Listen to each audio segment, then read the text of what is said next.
গরুর দুধ খাসনি, খাওয়ার বেলা গরুর দুধ দরকার, চড়াবার বেলা কুকুর নিয়ে বেরিয়ে পড়েছে।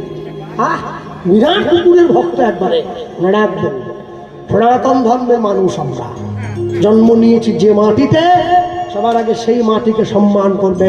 বাংলার মেয়ে, বাংলার বোন স্কুল কলেজে যাওয়ার সময় কালো কারে করে যীশু খ্রিস্টের লকেট গলায় ঝুলিয়ে স্কুলে যাবে না, তুলসীর মালা পরে স্কুলে যাবে। তুমি যে মাটিতে জন্ম নিয়েছ, 25শে ডিসেম্বর ঝাউ গাছে চুনি লাইন দি হ্যাপি খ্রিসমাস, বড় যিশু শিশু সব।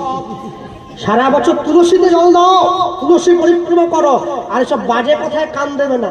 কোন কীর্তনীয় বললো তুলসী ডান দিকে রাখো, কে বললো বাঁ দিকে রাখো, যার যেদিকে দেখা ওইদিকে রাখবে, ডান দিক বাম দিকে দেখার দরকার নেই। মোট কথা তুলসী মঞ্চ আগের দিকে রাখতে হবে, এটাই সিদ্ধান্ত, এটাই সিদ্ধান্ত।